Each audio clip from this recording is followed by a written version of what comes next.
AITA for refusing to use my savings to pay my sister-in-law's debt after our wedding? I'm Vincent, 35, and I had been married to Brianna, 32, for less than 72 hours when the first crack appeared. We were still in that weird newlywed stretch where our apartment looked half normal and half like a wedding supply closet. There were gift bags by the wall, unopened cards on the counter, and a plastic container in the refrigerator with the last uneven slices of our wedding cake. That night, Brianna warmed up leftover pasta. I cut us each a piece of cake, and for maybe 20 minutes, everything felt completely ordinary. Then she said, "Before we get too settled, there's one family thing we should go over." She left the table, came back with a stapled packet, and placed it in front of me. On top of it was the blue pen we had used for our guest book at the reception. I remember that detail because it was so absurdly specific. That pen had been sitting beside messages from our friends and relatives 3 days earlier. Now it was resting on top of a document titled Family Agreement. I actually smiled at first. "What is this?" Brianna sat across from me. "It's just how my family handles things. We should have talked about it sooner."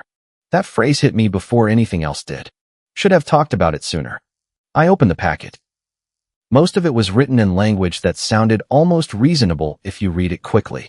Monthly family contribution, emergency support, shared financial decisions, helping parents with medical costs, supporting siblings during hardship. No major financial decisions without discussing them as a married couple. Then I reached the section labeled Immediate Family Obligation. There was a number in it. $34,000. I read the paragraph twice, then a third time. It said that because Tessa, Brianna's younger sister, was in the process of resolving approximately $61,000 in unsecured debt, Brianna and I would contribute $34,000 toward a negotiated settlement, with the remaining amount to be addressed through family support and a repayment plan. I looked up. "What is this?" Brianna gave me a cautious look. "Tessa has a settlement opportunity." "I can read that. Why is $34,000 listed as coming from us?" "From your savings, mostly." She said it calmly enough that for a second, I wondered if I had missed an entire conversation during the last 4 years. "My savings." "Vincent, you have the house fund." The house fund was money I had saved before marriage. Brianna knew roughly how much was there because, months earlier, we had talked about a future down payment. I had shown her the balance one night when we were figuring out what we could realistically afford after the wedding. That money had never been hers. It had never been a secret, either. It was simply mine, saved before the marriage, with the hope that someday it would help us buy a home. I tapped the page. "This says I'm giving your sister $34,000. Not giving. Helping. Those are the same thing if I'm not getting it back. Tessa will pay people back when she's stable. Then why is there no repayment term in this?" Brianna's mouth tightened. I flipped through the rest of the packet. There were other lines that bothered me. A monthly amount for family needs. A requirement that we consult her parents before making certain large financial decisions. A section saying family emergencies took priority over individual savings goals. I pushed the packet back toward her. "This isn't a marriage agreement. This is a payment plan for your sister." Brianna leaned back. "You're making it sound worse than it is." "No, I'm reading what it says. My family shares. That's what we do." I looked at her for several seconds. That sentence wasn't new. For almost 4 years, Brianna had described her family as very close. They had Sunday dinners constantly. Her mother, Paula, called at least once a day. Harold, her father, treated family decisions like committee decisions, except he was always the chairman. Tessa borrowed things and returned them late, asked for rides, needed help with rent, then showed up with gifts when she was doing better. I had grown up in a much less connected family. Birthdays were remembered and people cared about each other, but nobody showed up unannounced or knew everyone else's account balance. At first, I liked Brianna's family dynamic. They were loud, involved, sometimes exhausting, but warm. Brianna used to say, "My family shares everything." I thought she meant news, meals, holidays, childcare, rides to the airport. Apparently, everything had a broader definition. I asked, "Why did this never come up before the wedding?" Brianna looked at the document instead of me. "It didn't feel like the right time. We dated for almost 4 years." "I know." We were engaged for 11 months. I know. And 3 days after we get married is the right time? She exhaled sharply. If I had brought it up before the wedding, you would have misunderstood. I stared at her. Misunderstood what? Exactly this. You would have thought my family was trying to take your money. Are they not? She stood up. See, this is why I didn't want to do this when everything was already stressful. I could feel myself getting angry, but I didn't raise my voice. I had learned years ago that once I started arguing while angry, I stopped listening for the important part. So I asked one question. Did you know about the $34,000 before the wedding? She hesitated. Not long, maybe 2 seconds, but long enough. I knew Tessa needed help. That wasn't my question. Vincent, she's my sister. Did you know this exact amount was expected from my savings before we got married? You're trying to turn this into some kind of trap. Did you? She folded her arms. I knew my parents wanted to talk about it after. That answer was carefully shaped, and I noticed. I picked up the blue pen, clicked it once, then set it beside my plate. I'm not signing this. Brianna's expression changed immediately. Not shock, frustration, like I was creating a delay. Can we not make a decision tonight? I already made one. You haven't even thought about it. I don't need a weekend to decide whether I'm giving $34,000 to someone else's debt. Someone else's? Yes. She's your sister now, too. No, she's my sister-in-law. I care about her. That doesn't make me responsible for $61,000 she already owed before our wedding. Brianna went quiet. Then she said, "You're acting like a single man." I remember laughing once because I genuinely couldn't believe that was her argument. Being married doesn't mean your parents get voting rights over money I saved before I met you. It's not about voting rights. Then what is it? It's about not hoarding money while someone in your family is drowning. I felt that one land. Not because I agreed, but because the moral framing became clear. If I refused, I wasn't simply saying no to a financial request. I was selfish, cold, not committed, not really family. I closed the packet and slid it back. I'm your husband. I'm not your family's emergency fund. Brianna's eyes filled with tears. I hated that part. I hated that I still wanted to comfort her, even while feeling like I had just discovered a room in our marriage that she had deliberately kept locked until the ceremony was over. She wiped her face and said, "You don't understand how my family works." No, I'm starting to. She slept facing away from me that night. The next morning, the packet was still on the kitchen table. The blue pen was gone. I found it in the junk drawer a day later. For the first 24 hours after that conversation, Brianna barely spoke to me except about practical things. Then Harold called. He didn't ease into it. "I hear you've decided not to help." I decided not to sign an agreement I had never heard about. This is what family does, Vincent. Your family, maybe. You married into this family. I married Brianna. And Brianna is one of us. I rubbed my forehead. Harold, did you know before the wedding that you expected me to pay $34,000 toward Tessa's debt? He paused. Then he said, "That's not the issue." It was becoming my least favorite kind of answer. It is the issue for me. Tessa has made mistakes. Nobody is denying that.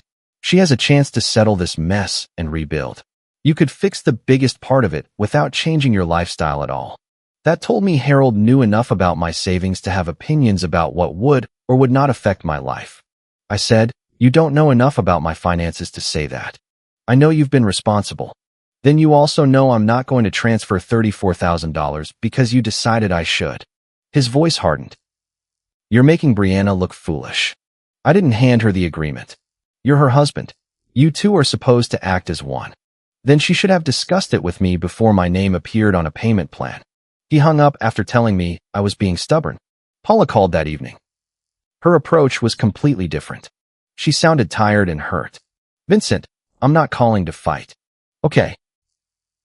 I just want you to understand that Tessa is scared. I believe that.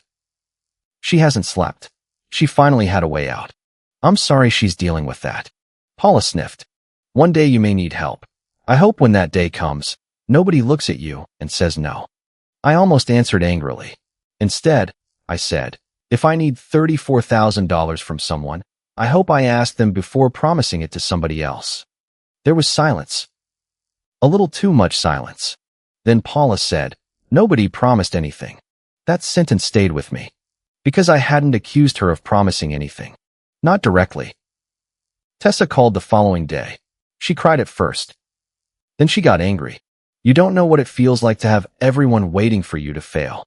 I'm not waiting for you to fail. It feels like you are. I didn't create your debt. I know that. Then don't make me the reason you can't solve it." She was quiet for a moment. Then she said, "They told me this was handled." Every part of my attention sharpened. "Who told you that?" She immediately backtracked. "I mean, they said there was a plan." "What plan?" "Forget it." "Tessa." I said forget it. She hung up. That was the first moment I stopped thinking the agreement was simply Brianna's family being wildly entitled. Something had already been arranged. I asked Brianna about it that night. She was standing at the sink rinsing a coffee mug. Tessa said she was told this was handled. Brianna didn't turn around. She stressed. That's not an answer. Maybe Mom and Dad were trying to keep her calm. By telling her my money was coming, she put the mug down harder than necessary. "You keep saying my money like we're roommates. It was saved before we were married. And now we are married. That doesn't rewrite history." She faced me. "You want separate finances when it benefits you and marriage when it benefits you." I almost snapped back, but there was a piece of truth buried in the accusation that made me stop. Before the wedding, I had been comfortable talking about our future house, even though the down payment money was mostly mine. I had told Brianna I wanted us to build something together. I had been loose with language because I trusted her intentions. Maybe that had helped create ambiguity. So I said, I should have been clearer about what the savings were for. That's on me. But nothing I said gave permission to commit it to Tessa. Brianna looked away. Nobody committed anything. For days after the agreement, I got a voicemail from Harold. I didn't listen to it until after work. His voice was tight.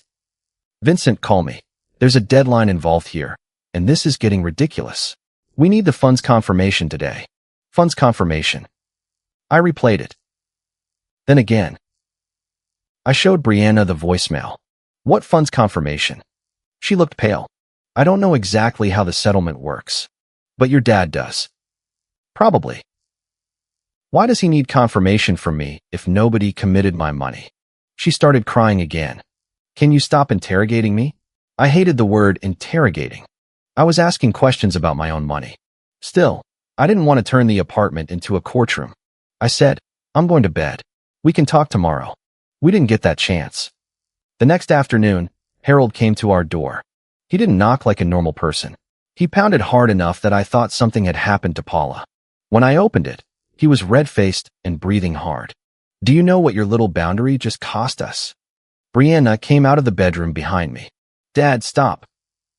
Harold pointed at me. "The settlement is gone." I said, "What settlement?" "The one Tessa had.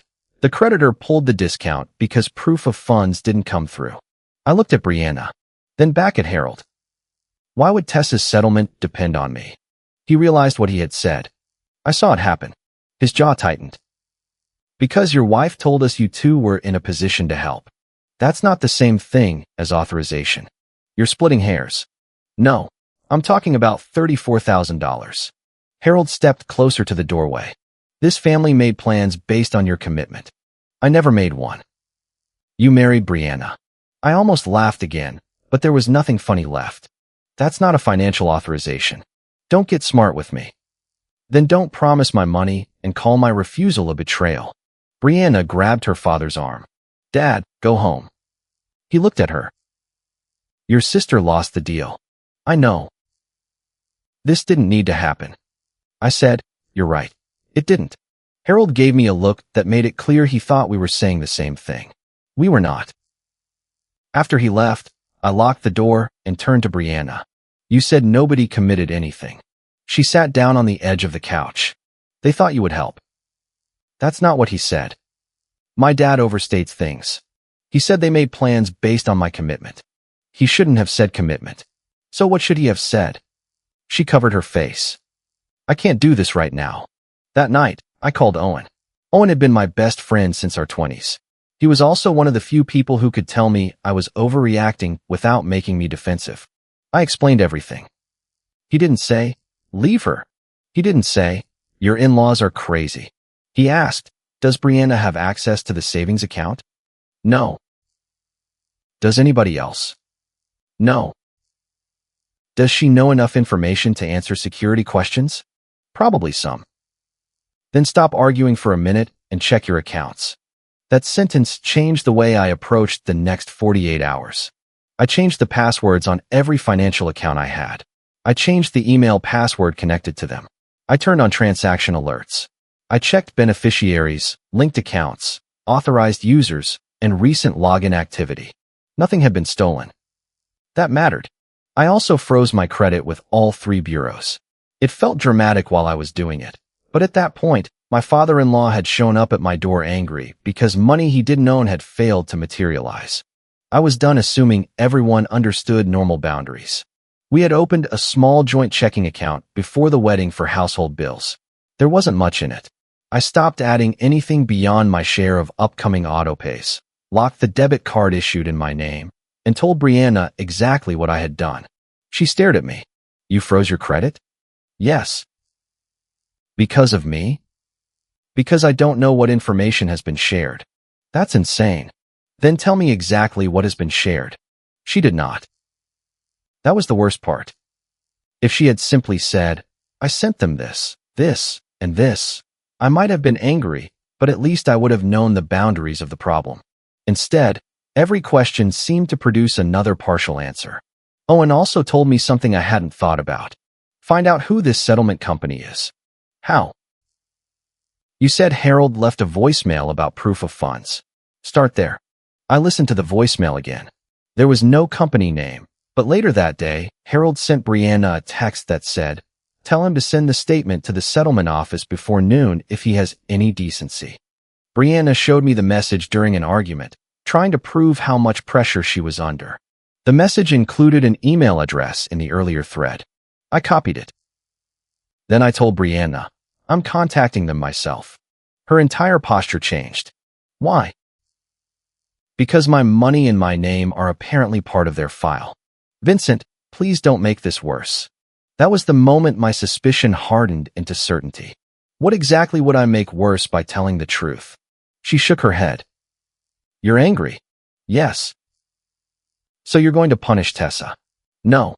I'm going to find out why a stranger expects a statement from me." I didn't send a rant. I wrote a short message saying I understood I had been identified as a potential third-party source of funds related to Tessa's settlement, that I had never agreed orally or in writing to contribute funds, that nobody was authorized to make such a representation on my behalf, and that no proof of funds should be attributed to me. I didn't attach account balances. I didn't threaten anyone. I just denied authorization. A representative replied the next day. The answer was carefully worded, but it confirmed enough. They had been told a new family contribution would be available after the wedding and that documentation would follow. Their proposed settlement amount had been structured around that expected contribution. Without verification, the offer had expired. My stomach turned. I forwarded the email to Brianna with one line. "Who told them that?" She called me almost immediately. "Why would you contact them without talking to me first? I have been talking to you for a week. You knew this could kill the deal. The deal was already based on money I never offered. You could have just waited." "For what?" "For us to work it out." "What does that mean?" "Work on me until I say yes." She started crying. "You're financially controlling me." That accusation made me go cold. "I'm controlling my premarital savings." "You locked down the joint account." "I stopped putting extra money into it." "The bills are covered." "You froze your credit." "My credit." "You changed everything overnight because I asked you to help my sister." "No. I changed everything because your father showed up angry that a third party didn't receive proof of funds from me for a promise I never made." "You're making it sound worse than it was." "That phrase again." I said, "Then make it sound accurate. Tell me what happened." She hung up. For the next 2 days, we barely spoke. I slept badly.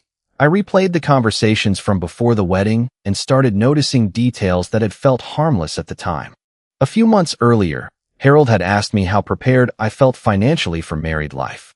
At the time, we had been grilling in his backyard. He said, "You two thinking about a house right away?" I told him maybe within a couple of years. He asked if we had a decent down payment started. I gave a vague answer. He smiled and said, "Good. A man should come into a marriage prepared." I had thought he was being old-fashioned. At the rehearsal dinner, Tessa hugged me for an unusually long time and said, "Seriously, thank you for joining this family." I told her I was happy to. She looked like she might cry. I assumed it was wedding emotions. And 2 weeks before the ceremony, Brianna had said while we were going over a list of things still unfinished, "After the wedding, it will be easier for everyone." I thought she meant schedules. The wedding had taken over our lives. Now I wasn't sure what she had meant. The biggest thing was something I had barely noticed at all. We had a shared email account for wedding logistics. RSVPs, vendor receipts, seating chart questions, hotel confirmations. All of it went there because we were tired of forwarding things back and forth. A few weeks before the wedding, I remembered seeing an email subject that included the words settlement docs. I had ignored it. Why would Tessa's debt have anything to do with me? 10 days after our wedding, I went into that inbox looking for a vendor receipt because I was trying to total what deposits we would get back. I searched the word settlement. There were more results than I expected. At first, most were forwarded copies of Tessa's documents. Then I found an email chain between Brianna, Harold, and Paula. My hands actually went numb while I read it. The first message was from Harold, dated 17 days before the wedding. He wrote that the settlement company needed a credible source for the lump sum payment and that Vincent's house money puts us in range. Paula replied that they shouldn't assume. Harold answered, "Brianna says he'll do what's right once they're married." Then Brianna responded, "I think he'll help, but don't bring it up before the ceremony. He'll shut down if he thinks we're asking too early." I read that sentence until the words stopped looking real. There were more messages. Paula asked whether I had agreed to the amount. Brianna wrote, "Not specifically." Harold wrote, "Then don't frame it as optional. Frame it as the family plan." A few days later, Brianna forwarded a screenshot. My screenshot. The balance of my savings account. I recognized it because I had sent it to her months earlier during our house conversation. Her message above it said, "This is what I was talking about. There's enough without touching regular expenses." I sat there staring at the screen. It wasn't a bank statement with account numbers. She had cropped it enough that no sensitive numbers were visible. But that barely mattered. She had taken information I had shown her in the context of our future home and used it to demonstrate to her family that I could fund Tessa's debt. Then came the draft agreement. The file had been created 9 days before the wedding. 9. Not 3 days after. Not after some emergency phone call. Not after a sudden settlement opportunity. Before we stood in front of our families and said our vows. I printed the chain. Not because I was planning a dramatic reveal. I printed it because after 10 days of being told I was making things sound worse than they were, I needed to hold something physical in my hands. Brianna came home while I was sitting at the kitchen table. The blue guestbook pen was still in the junk drawer. I could see the edge of it through the open drawer beside me. She saw the papers. Her face changed. "Why are you in the wedding email?" "Our wedding email?" "You know what I mean. I was looking for the photographer deposit." She closed her eyes. "So you went searching through everything?" "No. I searched settlement." "Vincent." I pushed the printed chain across the table. "Did you know before the wedding?" She didn't touch the pages. "I already told you I knew Tessa needed help." "Did you know before the wedding that your father planned to use my savings as proof that the family had money for her settlement?" "It wasn't proof of funds. You sent him my balance." "It was just a screenshot." "Did you know?" She sat down. Her shoulders dropped. "Yes." That one word hurt more than all the yelling. I asked, "Why did you wait?" "Because I knew you would react exactly like this." "Like what?" "Like my family was trying to rob you. Your father wrote, 'Don't frame it as optional.' He talks like that." "You wrote not to tell me before the ceremony." "I was trying to get through the wedding." I could hear my own voice getting quieter. "Why?" "Because I was scared." "Of what?" "That you would cancel." There it was. Not a misunderstanding. Not bad timing. Not an awkward family custom. She had withheld the information because she thought the truth might change whether I married her. I said, "You protected the wedding from the truth. You didn't protect our marriage." She looked at me like I had slapped her. "That's cruel." "No, it's what happened. I love you." "I believe you." That was true, and it made everything worse. I did believe she loved me. I also believed she had grown up in a family where protecting the system came before telling outsiders the full truth, and apparently, I had still been an outsider until the moment the marriage certificate made me useful. She reached for my hand. I pulled it back. Not dramatically. I just couldn't let her touch me. She said, "I thought once we were married, you would understand." "Understand what?" "That we take care of each other." "You thought once we were married, it would be harder for me to say no." She didn't answer. I packed a bag that night and stayed with Owen for 2 nights. I didn't decide to divorce her. Not then. Despite how bad it looked, I couldn't go from wedding photos to ending a marriage in less than 2 weeks without knowing whether Brianna could actually see the problem. When I came back, I gave her conditions, not punishments. Conditions for me to keep trying. First, counseling. Second, full financial transparency between us, including what she had shared with her family and whether anyone else had been told they could rely on me. Third, no money from my separate savings would go to Tessa. Fourth, Brianna needed to correct the story with relatives who had already been told I was controlling her financially. That last one became the problem immediately. She agreed to counseling. She agreed to tell me what she had shared. She even agreed, eventually, that the $34,000 was off the table. But when I said she needed to tell her family I had never agreed before the wedding, she shook her head. "I'm not humiliating my parents. They're telling people I financially abused you. They're upset. So I should accept that? You want me to publicly shame my family? No, I want you to correct a false statement about your husband." She looked exhausted. "You're asking me to choose. I'm asking you not to let them lie about me. It's the same thing." That answer told me more than she probably realized. We went to counseling 3 times. The counselor kept trying to get Brianna to distinguish between intent and impact. Brianna would say, "I never meant to trick him." Then 5 minutes later, when asked why she waited until after the wedding, she would say, "Because I knew he might postpone or cancel if it came up before." The counselor asked, "Can you see why Vincent experiences that as intentional withholding?" Brianna said, "I see why he calls it that. Not why it was that. Why I called it that." That distinction became the wall between us. Meanwhile, Harold was telling relatives a version of the story in which Brianna had asked me to help her struggling sister, and I responded by freezing accounts and threatening the family's debt arrangement. Marin, Brianna's cousin, texted me. She had always been straightforward with me. "Hey, I don't want to get in the middle, but people are saying some pretty serious things. Did you really lock Brianna out of all the money?" I replied, "No, she has her accounts. Household bills are covered." I stopped adding extra money to the new joint account and secured my premarital savings after learning it had been promised toward Tessa's settlement. Marin wrote back, "Promised by who?" I said, "That is the issue." She didn't respond for a while. Then, "Did Brianna know before the wedding?" I looked at the message for a long time. I didn't send the email screenshots. I only answered, "Yes." A few days later, Harold invited us to lunch at their house to clear this up. I didn't want to go. Brianna did. She said, "Maybe if everyone sits down, this can stop." I asked who everyone meant. Her parents, Tessa, Marin, an aunt and uncle who had been hearing Harold's version, 2 other close relatives. I said, "That's not a private conversation." She replied, "They're family." I almost refused. Then I realized that if Harold wanted an audience for the version where I was an abusive new husband withholding money from my helpless sister-in-law, I was done protecting the details that disproved it. So I went. Before we left, I put a folder in the car. It contained the family agreement, the email chain, a printout of the settlement representative's response, the screenshot Brianna had forwarded, and a transcript I had typed from Harold's voicemail for my own notes. I also had the voicemail on my phone if anyone questioned it.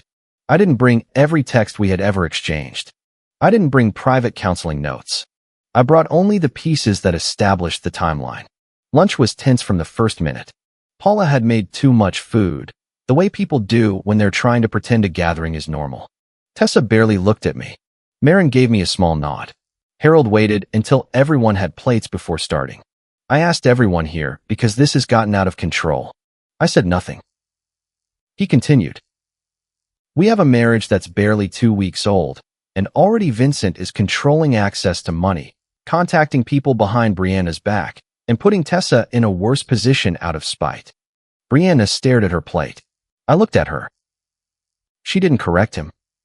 That hurt in a new way because we had specifically discussed it. I said, "Are you going to tell them I never agreed to pay?" Harold answered for her. "You keep hiding behind technicalities." Marin said, "That doesn't sound like a technicality." Harold ignored her. This family helps each other. Vincent married Brianna and immediately started separating everything the second she asked him to step up. I opened the folder. Brianna whispered, "Vincent, please." I said, "You wanted me judged as a bad husband. Fine. Then everyone gets the timeline you left out." Harold leaned back. "What is that supposed to mean?" I placed the family agreement on the table. This was handed to me 3 days after the wedding. It asked for $34,000 from savings I had before the marriage. Tessa spoke for the first time. "It wasn't all your money. The family was contributing, too." "I know. I'm talking about the part assigned to me." Harold said, "Nobody forced you." I pulled out the email chain. This draft was created 9 days before the wedding. Brianna closed her eyes. Paula started crying quietly. I continued. 17 days before the wedding, Harold wrote that my house money put the settlement in range. Harold said, "That was a private email." "Yes. You had no business reading it. It was in the shared wedding inbox Brianna and I both used." "You went digging." "I searched for settlement after you came to my door demanding money and said the settlement depended on me." His face changed. I put Brianna's message on top. "Here is Brianna saying not to bring it up before the ceremony because I would shut down if you asked too early." Nobody said anything for a few seconds. Not movie silence. Not shocked gasps. Just the uncomfortable quiet of people trying to figure out what they had actually been told. Marin looked directly at Brianna. Did he know before the wedding? Brianna rubbed her thumb against the side of her glass. "I knew he would probably help once we were married." Marin asked again, "Did he know?" Brianna said, "Not the exact details." "Did he know $34,000 of his savings was part of Tessa's settlement plan?" Brianna didn't answer. Harold jumped in. "This is ridiculous. You're letting him put Brianna on trial in her own family's home." I said, "No.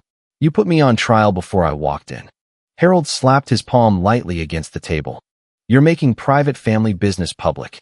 Private was an option before you made my marriage the family meeting topic." Paula started crying harder. "I can't believe this is happening." Tessa looked at me and said, "So what? You want everybody to hate Brianna now?" "No." "Then why are you doing this?" "Because I was called controlling and abusive for refusing a deal I was deliberately not told about until after my wedding." Her face twisted. "You don't know what it feels like to owe that much." "No, I don't." Every call, every letter, every time the phone rings, you think it's somebody asking for money you don't have. I finally thought there was a way out. Her anger looked different to me in that moment. Still unfair. But underneath it was humiliation. I said, "I'm sorry you're in that position. I mean that. But your fresh start can't be built on money from someone who never agreed." She looked down. Harold said, "You killed the settlement when you contacted them." I pulled out the representative's email. I told them the truth, that I had never committed funds. "You knew what would happen." "I knew they were relying on something false. You could have helped your wife's sister." "I could have, if I chose to." "You removed the choice and then blamed me when I took it back." Marin picked up the email chain. She read for a minute, then looked at Harold. "You told people he froze everything because Brianna asked for help. That's what happened." "No," she said. "This says you were planning around his savings before he knew." Harold's face hardened. "You don't understand the pressure we were under." Marin replied, "That doesn't make it his money." That was the first moment I saw Harold realize he had lost control of the room. Not everyone suddenly sided with me. Brianna's aunt said I had gone too far by bringing printed emails to lunch. Her uncle said I probably could have handled things less aggressively. Paula said none of this would have happened if I had just given everyone time to calm down. But the accusation that I had randomly turned into a financial abuser after marriage no longer held together. The timeline was too clear. After lunch, Brianna and I drove home separately. She texted me before I got there. "You humiliated me." I replied, "I asked you to correct the story before lunch." She wrote, "You could have protected me." I stared at that message. Then I typed, "From what?" I deleted it. There was no answer that would help. The financial consequences landed over the next few weeks. Tessa's discounted settlement offer was gone. The debt didn't magically jump back to exactly $61,000 overnight, but the favorable lump sum arrangement they had been counting on expired. She had to go back to the creditor and negotiate a new payment structure. Harold had apparently guaranteed a smaller part of the family contribution from his own funds. Once my supposed $34,000 disappeared, he either had to put in substantially more himself or admit he couldn't deliver what he had suggested. He chose a middle route. He paid part of what he had committed and stopped speaking to me except through Brianna. Paula blamed the situation on everyone's pride for a while, then, according to Brianna, became furious with her for leaving the email chain in the shared inbox. That detail told me they still didn't fully understand the problem. Not that the plan existed. That I had found it. Tessa stopped contacting me. Months later, I heard through Marin that she had enrolled in a structured repayment program and taken over all communication with the creditor herself. I hope she sticks with it. I never wanted her ruined. That was another thing Harold never seemed willing to understand. I didn't take money from them. I didn't sabotage an account. I didn't call the creditor and try to make Tessa's debt worse. I simply refused to let a deal depend on money that was not available. The part that cost them money was not my boundary. It was their assumption that I would not have one. My marriage did not recover. Brianna and I kept going to counseling for another month. I wanted there to be a point where she said, plainly, "I knew this might change whether you married me, so I hid it until after the wedding." That was wrong. She got close a few times. She said she should have told me sooner. She said she had been under pressure. She said she thought I would eventually agree. She said she never meant to hurt me. All of those things may have been true, but whenever the counselor used the word deception, Brianna resisted it. It wasn't like I lied about who I was. The counselor asked, "Did you intentionally withhold information because you believed it could affect Vincent's decision to marry you?" Brianna would say, "I was trying to protect the wedding." That sentence became unbearable to me. One evening after counseling, we sat in the car without turning the engine on. She said, "How long are you going to punish me for this?" I said, "I'm not punishing you. You barely touch me. You don't trust me. You won't put money in the joint account. That's what losing trust looks like. So I'm supposed to live like this forever? No." She looked at me. "Then move past it." "I can't move past something you still call a miscommunication." Her eyes filled. "What do you want from me?" "The truth without a defense attached to it." "I told you the truth. After I found the emails." She hit the steering wheel once with the heel of her hand. "My family has always worked this way, okay? If someone has more, they help. Nobody keeps score. When Tessa got in trouble, my parents helped. When my dad lost his job years ago, my aunt helped. When Marin got divorced, everybody helped her move and covered things until she stabilized. That is family to me. I understand helping." "No, you don't." "I understand choosing to help. I don't understand assigning somebody else's money and hiding the assignment until after they marry you." She cried quietly. Then she said something that finally made the decision clear for me. "If I had told you before the wedding, you might have left." I said yes. She looked at me, stunned that I admitted it. I continued, "And if that was true, I deserved the chance to make that decision." She turned away. I knew then that I was done trying to preserve the marriage just because it was new. The newness was not a reason to stay. It was part of the damage. We had stood in front of everyone and made a commitment while she was holding back information she believed could stop me from making it. A week later, I told her I wanted to separate. She didn't scream. She just sat at the kitchen table and looked exhausted. "So that's it." "For now, yes." "Over money?" "No." She gave me a bitter laugh. "It's literally over money. It's over consent." She rolled her eyes at the word. That reaction told me I was making the right choice. I said, "I didn't marry you to become an account your father could withdraw from. That's not fair. Neither was waiting until after the wedding because you thought marriage would make me easier to pressure." She cried. I cried too, later alone. There was nothing satisfying about separating from someone I had loved for 4 years.